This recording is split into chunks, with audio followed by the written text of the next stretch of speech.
Welcome back, everybody, to the Eternal Tournament Series, Season 5, Week 6. We are in Top 8. This is Round 1 of Top 8, the quarterfinals. We have an exciting variety of decks in the Top 8. I am Calimdir, also known as Gabe, and I'm joined by my co-caster, LocoPojo. Yeah, we're looking at a FTJ mid-range matchup, Jade Phoenix piloting against Swan's Praxis High End. So it's going to be sort of a big Praxis type deck against yet another sort of big Praxis type deck, but they have very different strategies, I think, as far as things are going.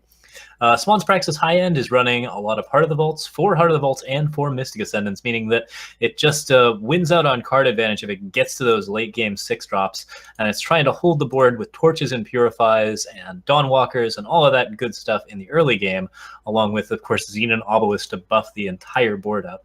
On Jade Phoenix's side, we have Martial Ironthorn, Great Parliament fun. A lot of that sort of standard Firetime Justice stuff that we've seen. Well, it's not that standard, but we've certainly seen a lot of interesting variations on this deck. 3 Heart of the Vaults, 2 Mystic Ascendants, 2 Predatory Carnosaurs for all of the different late game value. There's a lot of different variety cards for Jade Phoenix in this deck, and we're going to see exactly how well those work against the more focused strategy of Swan's Praxis high-end list. Yeah, so Jade Phoenix coming to this match 6-0 out of Swiss. So he's the number 1 seed, and his deck is actually pretty unique when it comes to these Firetime Justice decks that have come up. Last week we saw like these harsh rule sort of Ikaria Gold type lists. If you guys are familiar with Ikaria Gold, it's an older list that revolved around a couple rise to the challenge and sort of being a toolboxy deck, a little moving away from Combrei. This deck is not Combrei based. This deck is Praxis based, just splashing Justice. So he's got no harsh rules. He's only got, it's like mostly Praxis. He's got Diogos, 4 Obliterates, even the Heart of the Vaults and Shatterglass Mages. So he's much more aggressively minded than some of these other FTJ decks. Yeah, it's looking like a really interesting matchup. I'm certainly thinking that like the aggressive deck has a very good chance in the Praxis matchup.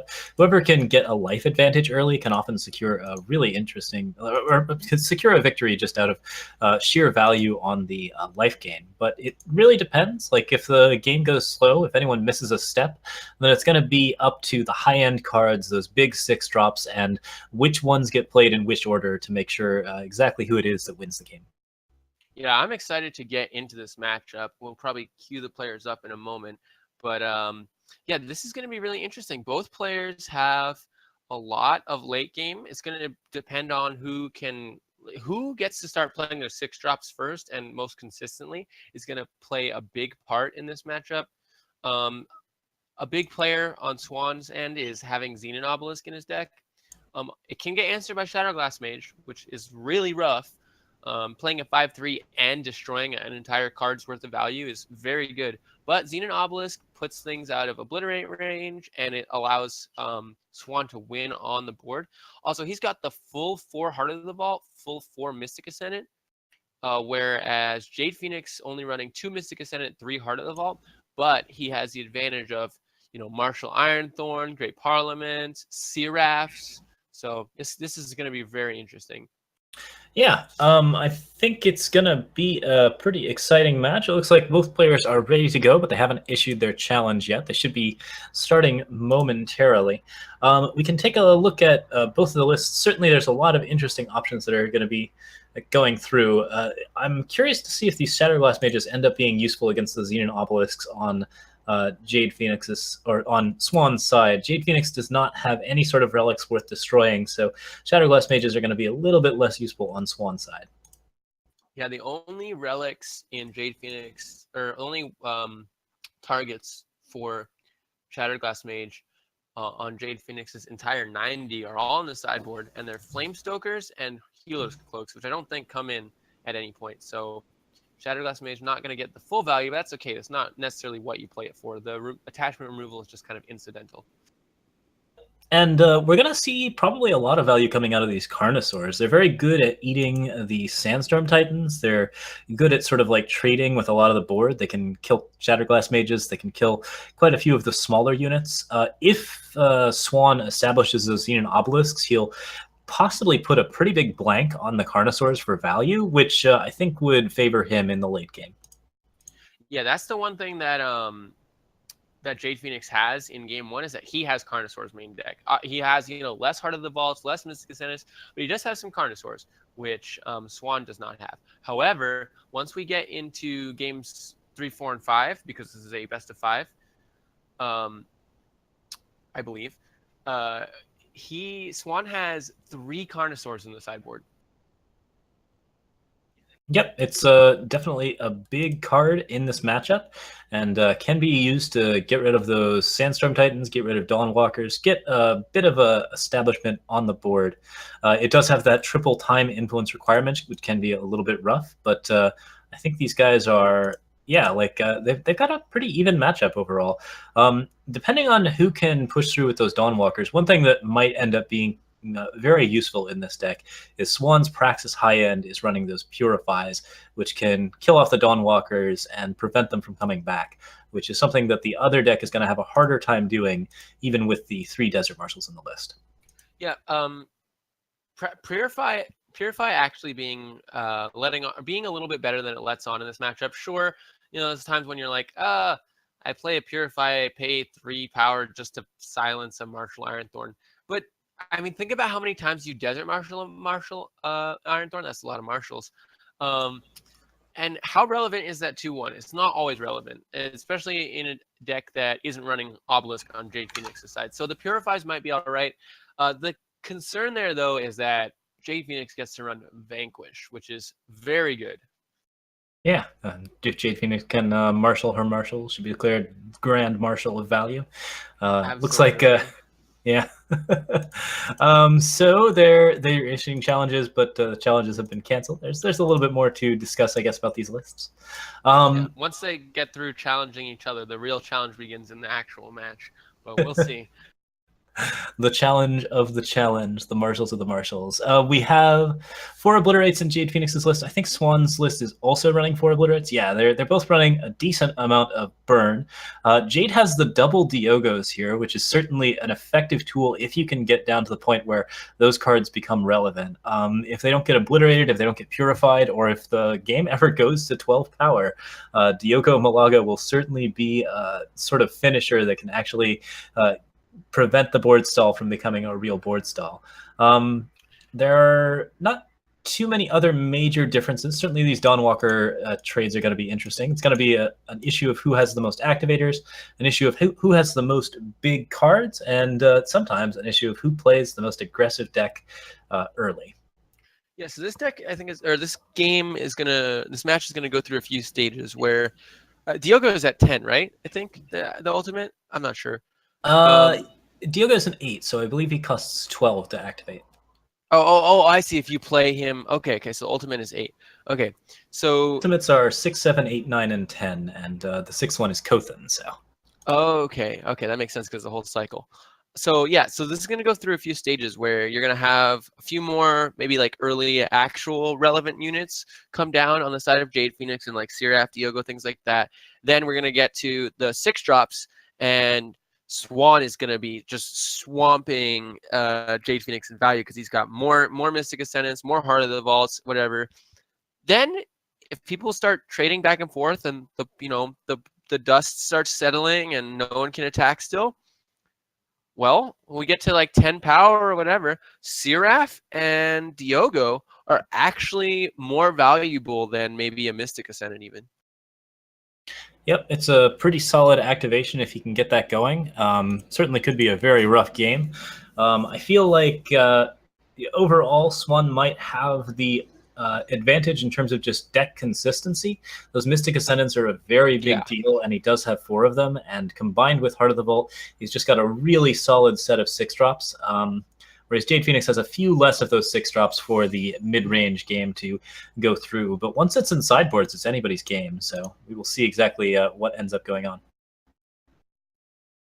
Yeah, I think I'm gonna side with you on this one. I'm leaning slightly towards Swan on this one, just because the decks are trying to do something so similar, and I think Swan's deck will just be that tiny bit more consistent. It's going to be pretty interesting to see. This should be a match for the ages. There's going to be a lot of different things going on, and some very, very big cards being played. We will see exactly who emerges on top in this Praxis pile. Yep.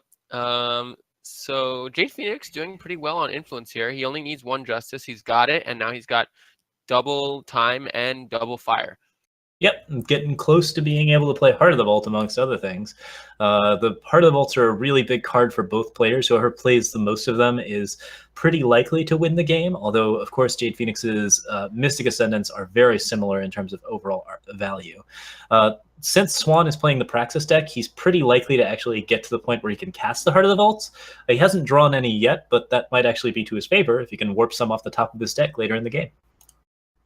Yeah, and he's gonna be facing down a Sandstorm Titan really quickly, which I'm not sure if he's going to Vanquish. Getting the Vanquish out of Jade Phoenix's hand early is pretty valuable for Swan, because Vanquish is a super valuable removal, removes basically every single relevant threat that Swan plays, and if it gets used on a Sandstorm Titan, card that typically we think of as a very good card to get hit by Vanquish,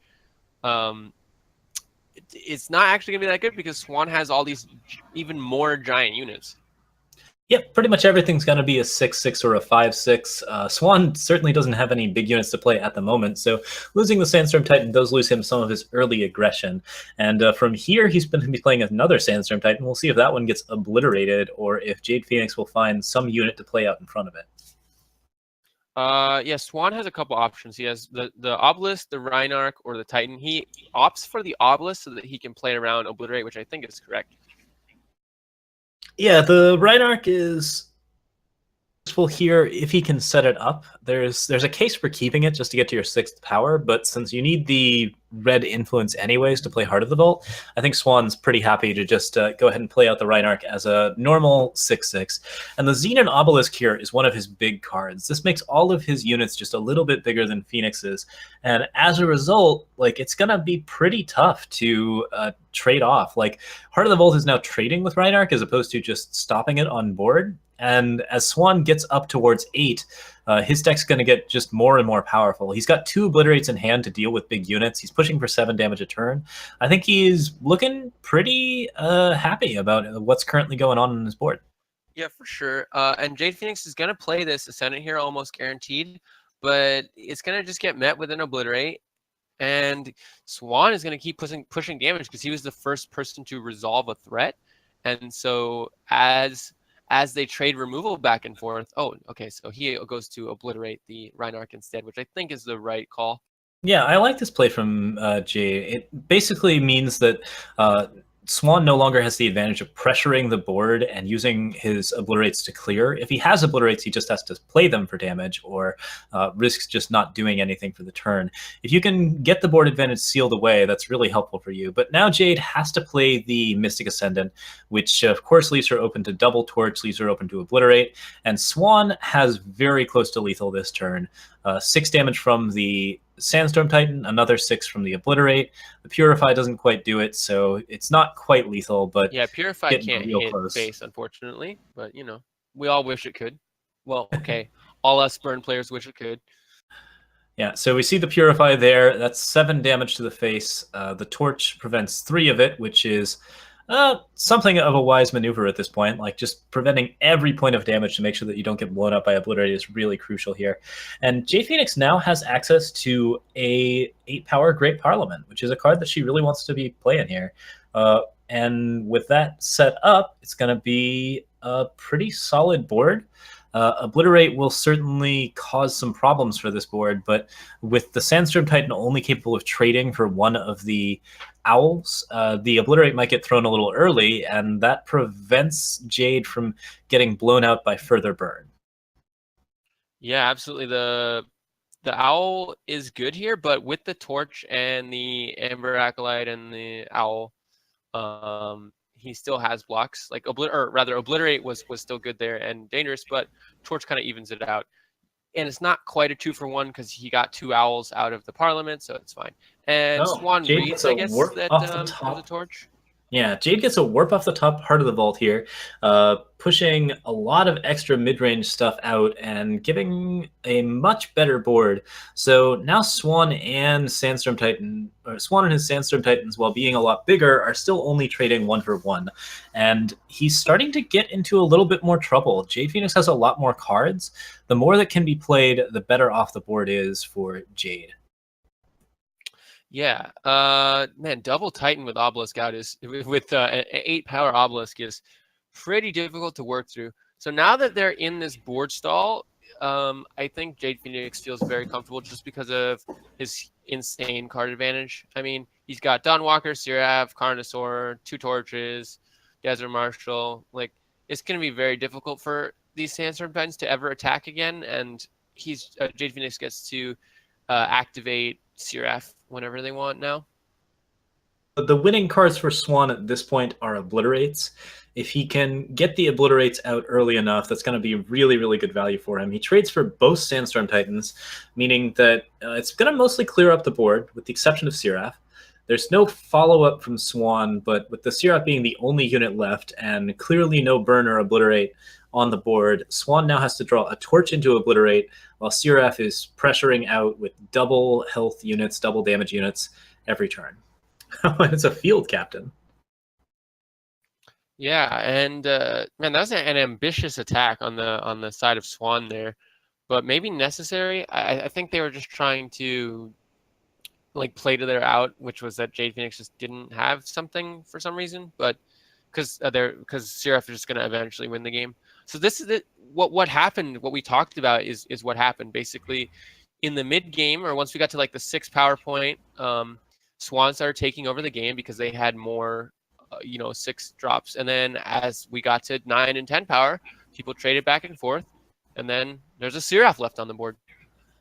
Yep, you have to have the answer for that Seraph, and unfortunately the Praxis deck is not as capable of dealing with it as you'd like it to be. Because the Obliterates were thrown a little early, or because they were thrown on units that like just really needed to die, it just created a problem where Swan did not have enough burn to finish off the game, and now he's going to have to go into sideboards and see if he can figure out something new to add in. Swan's sideboard does actually include a Justice for 2 Stand-Togethers and 2 Great Parliaments. Sideboard. This is a goofy little thing going on where he's got the 2 diplomatic seals, so he can get green if he wants to, and combined with Seek Power and Amber Acolyte, he's got a pretty good chance of picking up that Justice for a kind of transformative sideboard where he's a little bit of a Praxis and Justice mid-range as well. And in the meantime, Jade Phoenix's sideboard includes some Flame Stokers, Healer's Cloaks to get above that burn and like secure the board even more. Combray Healers, Desert Marshals, lots of different options. Yeah, so the cards I'm looking at from Jade Phoenix's side are mostly Vanquish, Parliament, and potentially Healer's Cloak. Healer's Cloak is an interesting card here because you think about it, you want it versus aggro, right? But it does put things out of Obliterate range and put your face out of Obliterate range, which are 2 key things, right? It is definitely worse than just another unit, though. So it really depends on what you're cutting. Yeah, this is a best of 5, so neither player should actually be sideboarding yet. Yeah, but currently I think we will be. It looks like Swan is checking real quick. I think he's been working on his sideboard, but it is best of 5, so he's not going to be running that just yet. And he figured it out ahead of time, so that's good. Don't want to incur that game loss. Always a fun mistake to make. Okay. Very fun. Yeah, so in any case, so we're going to go into game 2, and looks like going to happen right on cue. Yeah, so I still think Swan can very easily take this game here. It just so happened that Jade Phoenix was the one who warped the Heart of the Vault off the top of their deck and played a Mystic Ascendant and drew cards off it. But that's just as likely, if not more likely, to happen to Swan. So we'll see. Yeah, both players were really looking for that top deck warp. It's a very powerful setup if you can get it, and it is such a significant amount of value. Jade Phoenix, the reason why Jade Phoenix is not terribly favored in these matchups is because warping a Heart of the Vault off of the top of your deck is much harder for a deck that is 3 colors than it is for a deck that is 2. And if you get the Heart of the Vault and your opponent doesn't, then that's definitely a cue that things have gone perfectly well for you. Not only that, but Jade Phoenix is running, I believe, 3 Heart of the Vaults, and Swan is running 4. So, there's that. Yeah, we're seeing the Dawnwalkers coming down. Xenon Obelisk is looking to follow that up, which is, again, one of Swan's strongest cards. Just allows him to push a ton of extra damage, allows him to trade with cards that he would not otherwise be able to trade with. In this deck, there's always a difference between 5 and 4 and 6. And it's just always important to be slightly above that. In addition, getting to 8 power, which happens a lot in the Praxis mid-range list, just turns the Xenon Obelisk into an absolute bomb card. And so it's very powerful right here, and it's going to be even more powerful in the matchup to come. Desert Marshal, though. Desert Marshal cleaning up this Dawnwalker perfectly. Still a 1-for-1 trade, but that's kind of where both decks... That's where Jade Phoenix wants to be, I think. Because of the value of Seraph and Diogo in the late game. Both of these players have built their decks to be much less afraid of Dawnwalker than you'd want to be. You've got the Purify here to kill the Dawnwalkers on Swan's side, and on the other side, Jade Phoenix is running the Desert Marshals to make sure that they don't deal with it. I think both players had the Praxis matchup in mind, and as a result, we are seeing that matchup be pretty well represented. There's definitely some counters in both players' decks. Yeah, both of these decks are designed to have all the same strengths of the Praxis mid-range deck that we've grown to know and love, we'll say, and beat it in the mirror, right? Just go a little bit bigger than it. Yep. Jade Phoenix playing the Shatterglass Mage off the top of the deck. That's really, really strong there. Obviously, getting rid of the Xenon Obelisk is a really big deal, and playing a 5-3 in the process also tends to help you out quite a bit. Swan has the option of Purifying here in order to get rid of the Shatterglass Mage, but since the 4-1 Dawnwalker should be blocking anyways, that's going to be a pretty good deal, and indeed gets to sneak the 4 damage through since since Jade Phoenix is not willing to block and get rid of the Dawnwalker. Yeah, I think the Shatterglass Mage has a little bit more value on the field because it keeps the other potential units at bay, and Dawnwalker might just come right back the turn after. I mean, Jade Phoenix doesn't know that the only unit left in Swan's hand is a Mystic Ascendant, but still. Or Phoenix making the attack with the Shatterglass Mage gets knocked out by the Purify. Swan now has Mystic Ascendant, which is definitely the card you want to be playing here with a power in hand, but needs to draw into a little bit more gas to continue to be relevant in this game. Yeah, and the Obliterate is going to be able to answer the Mystic Ascendant. This is really interesting. It's kind of... We're seeing a repeat of game 1 here. Jade Phoenix just getting the warp off, getting just a little bit more card advantage, getting a few more cards that draw power, and oh man, there's the Heart of the Vault that can't quite be cast. Mystic Ascendant pulled the power off of top of it, and as a result, he can see Heart of the Vault, but he can't cast it. That's got to be a bit of a pain, but of course, you're always happy to see Heart of the Vault anyways. Just getting the 1 card draw is good enough. At this point, Swan can play a Shatterglass Mage to get a little bit of value. That's a potential way to set up a little better and maybe get a Dawnwalker out. I like this play here where he threatens the Dawnwalker in order to get a Heart of the Vault kill, but instead just plays a Shatterglass Mage off the top and still has a really good block setup. Yeah, that was played very well by both players. And where I thought Jade Phoenix was going to start taking over in card advantage, Swan just getting, Heart of the Vault, another Dawnwalker, and warping 1 more card off the top. And now they're now Swan has the Dawnwalkers, so they've got board control, and Jade Phoenix really relying on the Seraph to pull her weight, because it's going to be rough getting through this Heart of the Vault that's coming down. Yeah, he offers the Dawnwalkers again. Jade really has to block them.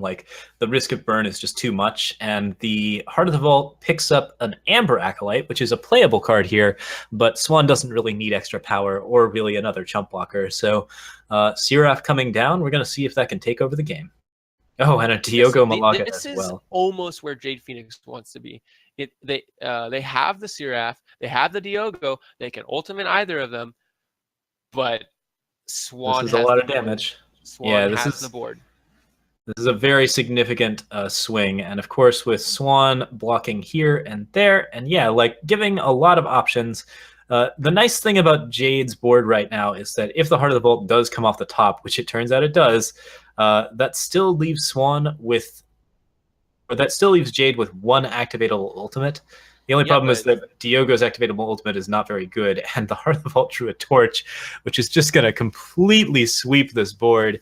That yep. was a lot of advantage wreaked out of a very, very short period of time.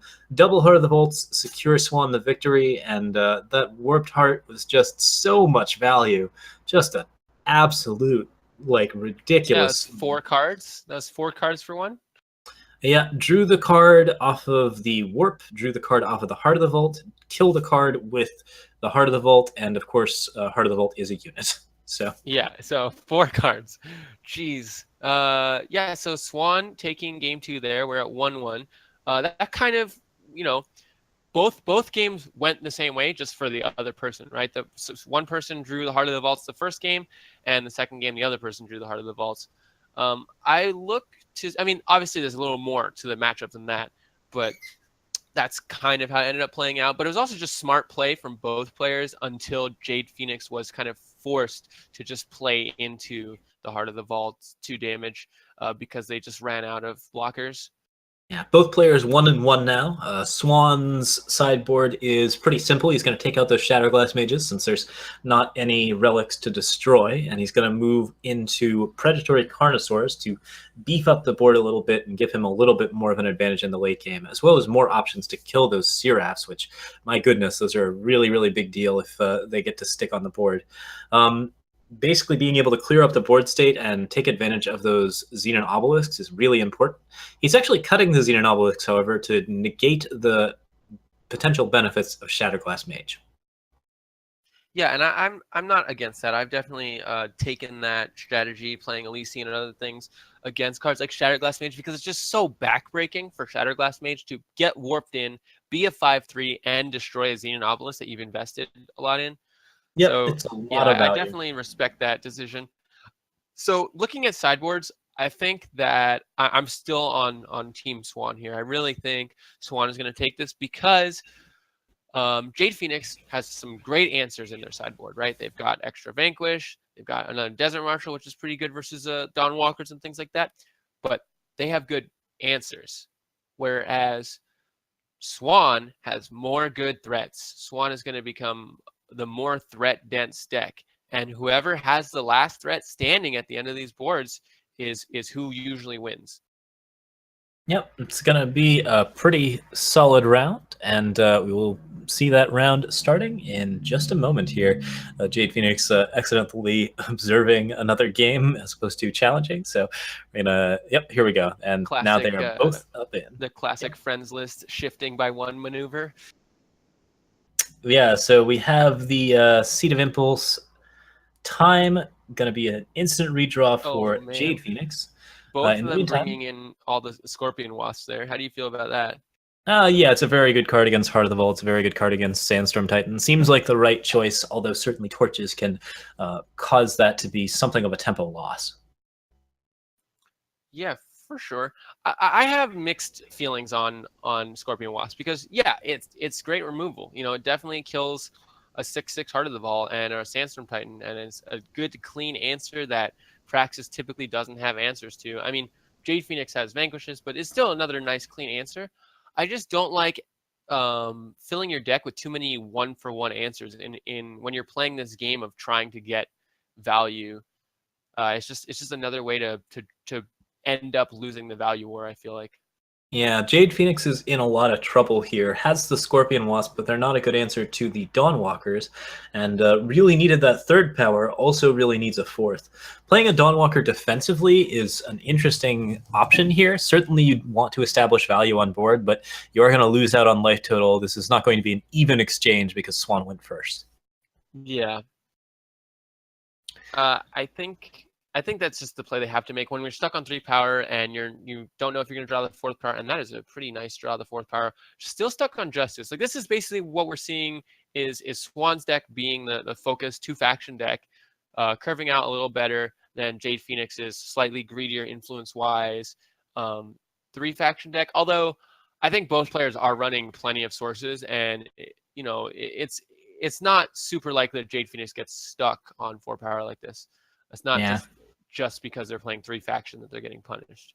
Yeah, the Carnosaur playing out blank is not a lot of fun for Swan, but it's still an activator for the Dawnwalker, meaning that Jade Phoenix is now stuck basically playing Scorpion Wasp out in front of the Carnosaur. Can't actually get rid of the Desert Marshal. And here we see that problematic tempo issue where the Scorpion Wasp is actually not a good answer to Swan's deck, because Swan's deck not only has 4 torches, it has 4 copies of Purify. So that just gives Swan the opportunity to use a card that is otherwise not going to be all that good. And he gets to swing in for 10 next turn as well. Another Scorpion Wasp, another Purify.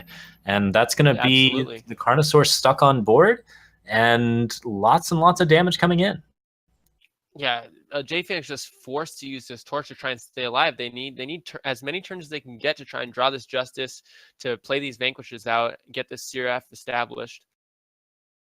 Yeah, Swan can now play Mystic Ascendant, which is definitely a big value play here, especially with the Carnosaur still on board. The problem with the Carnosaur is that it is always going to kill whatever it is that Jade Phoenix wants to play down. Like, if there's a Sandstorm Titan, that's not an answer anymore. If there's, like, another big 6/6, the Carnosaur can at least trade in with that and allow the Mystic Ascendant to go in instead. Like, there's just a lot of problems that it creates by just being out on the board. Yeah, so the Justice there for the double Vanquish was exactly what Jade Phoenix needed. The only way to be able to actually get back into the game and start playing units without them just getting immediately destroyed was to get the double Vanquish. But what Jade Phoenix doesn't know is there's 2 Carnosaurs sitting in hand and a Warp. Oh my god. Ooh, warping in the Heart of the Vault and getting the Dawnwalker back, and now a 2-cost Sandstorm Titan. I don't know how Jade Phoenix is going to do it this game. Yeah, I think we can definitively say that Heart of the Vault is being the defining card of this matchup. The player who gets it is just in such good shape, and Swan is more than capable of casting it on turn 6 off the top of his deck. With the Obliterate and the Dawnwalker, manages to secure lethal very, very quickly. That puts him at 2-1, and next one is for match point. Yeah, and as exciting as that Heart of the Vault was, really what won that game there was, Swan being able to have the early tempo, Jade Phoenix not being able to play out any of their units or play really any cards, instead of just taking too much damage in the early game and then getting burned out. There's a lot of aggressive stuff happening, and we are going to be seeing one more game, possibly 2, depending on whether or not Jade Phoenix can pull this back. So as players are sideboarding, I just want to touch on the current top 8 bracket. Paradox versus Grapefruit, which is a match we saw earlier today, which was Paradox on Practice midrange and Grapefruit on their Shepherd's Horn Flamestoker deck.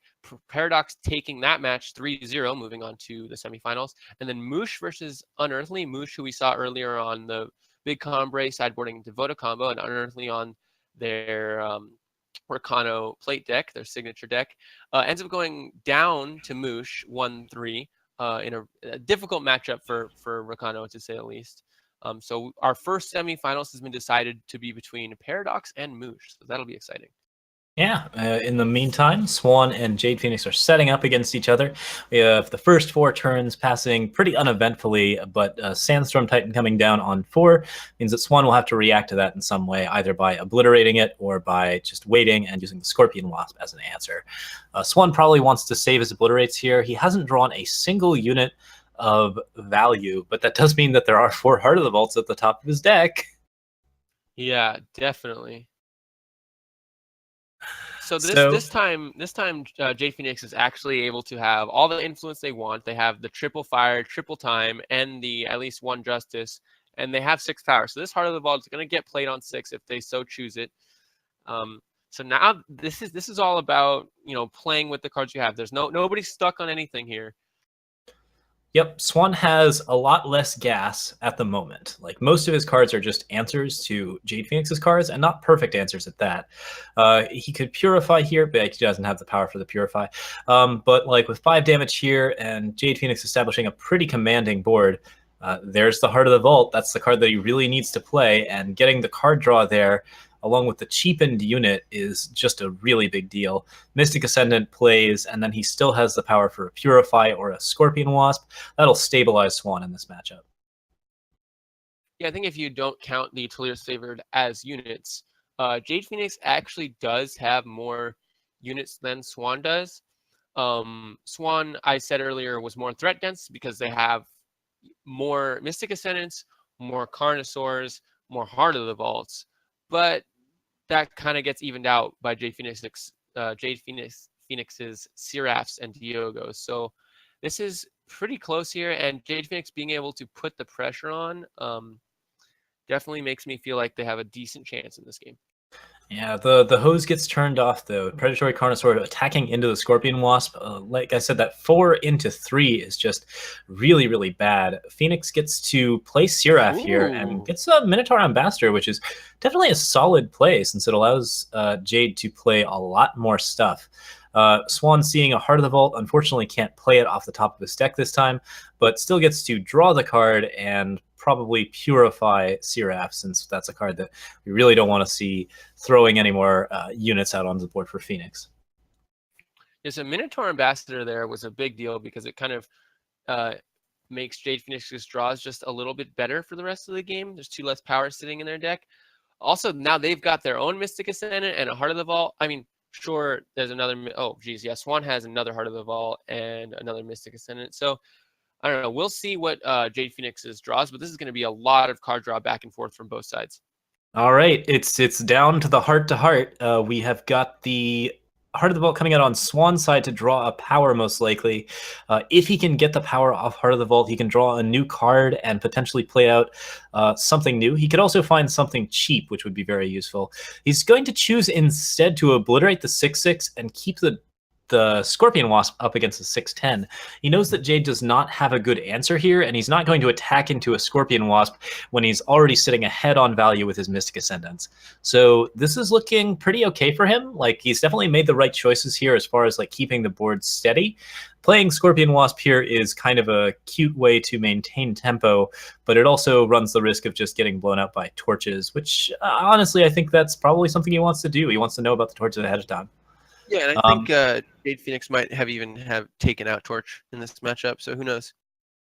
Yeah, so he purifies the Mystic Ascendant, and that allows him to set down another unit while keeping the board, or keeping the card advantage side of the board completely locked and loaded. With 8/8s on the board to hold, with another Mystic Ascendant coming up, all he needs to do is draw power, and he can really start to flood the board with new threats. Heart of the Vault is finally going to come down. It looks like, oh, he's hovering over. He's thinking about something new. But yeah, it's going to be tricky. A lot of different potential targets. He's going to go for the Seraph just in case he picks up a Torch or a big power card. Plays the power, I guess, because he's got the Mystic Ascendant out already. He wasn't saving for the double draw. Yeah, absolutely. Yeah, the power here gives him an extra draw. The more cards that he has, the more stuff he can play out on board. The more stuff he can play out on board, the further ahead he is. Neither side has harsh rules, so it's really up to Swan to flood the board with threats and make sure that he is just fully ahead on board so that he can then start getting ahead on card advantage using Mystic Ascendants. And at this point, the game's starting to look very thoroughly in his favor. The only thing that could really hurt him here is a Seraph pulling into something really spectacular. And with a Scorpion Wasp just sitting on the board for, a surprise Icaria, I think he's got good answers to most of the stuff on board.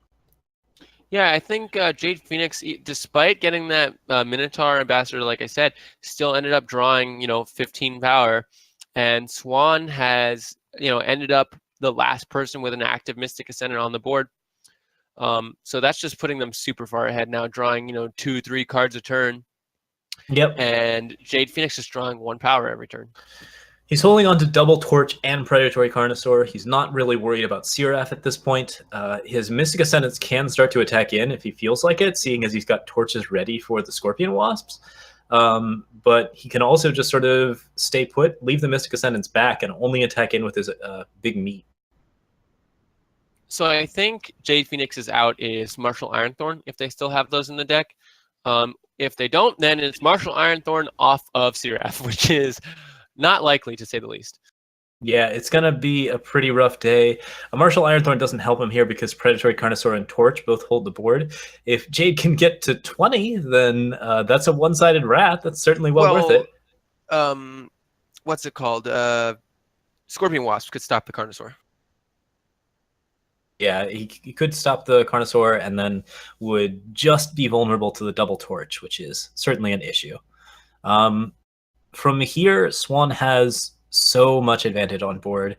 He's going to swing all in, force the Scorpion Wasps out, and potentially either just wasps in the board or push through with torches for lethal, depending on what the count is at the end of this set of blocks.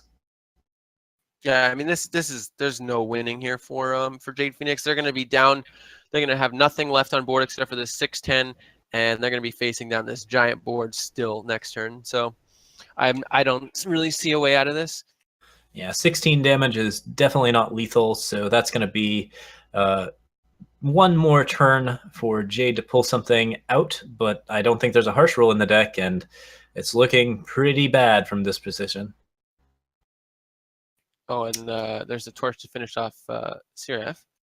Heart of the Vault. Heart of the Vault. Well, if you could ask for any top deck. Yeah, it's got to be Heart of the Vault. Pulling into a Predatory Carnosaur kills another unit. That leaves with one blocker, but not good enough. Just going to kill the Sandstorm Titan there, and with Scorpion Wasp, actually, to answer that, it was even kind of the wrong play to attack there. But yeah, Jade is massively outvalued at this point. The Mystic Ascendants and Heart of the Vaults have really pushed this game in Swan's favor, and I believe that's going to be a 3-1. Yeah, I think Jade Phoenix won the first game, and then Swan has won the other 3 back-to-back now. Yeah, we get the epically huge Mystic Ascendant swinging across. Jade with a single Time Sigil in hand and the game just out of their hands. Yep, and that is our. Do we have all of our? Yeah, so that's our last match in the quarterfinals. So now we have our full top 4. So as I said before, Paradox and Moosh moved on and will be facing each other. And Kamado on their Armory sort of Fire Shadow Justice mid-range list defeated ECV, who I believe was playing Fire Time Justice mid-range. Correct me if I'm wrong. Which is similar to like a Praxis type list, a little different than what Jade Phoenix was playing. And that's kind of the list that Kamado was designed to beat. So moving on there, and now moving on to fight Swan, who just defeated Jade Phoenix, as we saw. So this is going to be interesting. Praxis versus Big Combre in the bottom, and then bigger Praxis versus the Praxis Slayer Time or Shadow Justice Fire list that Kamado has come up with. So we'll see how that goes. Up with the next round, Paradox versus Moosh, in just a little bit, folks. Stay tuned. Don't go anywhere, and we'll see you then.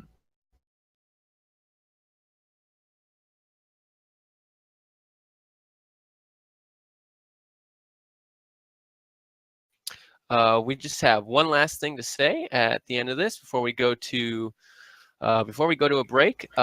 There is a Patreon for RNG Eternal. It is how we put on all of this stuff every week. RNG puts on all this stuff for free. I don't think, to my knowledge, nobody gets paid.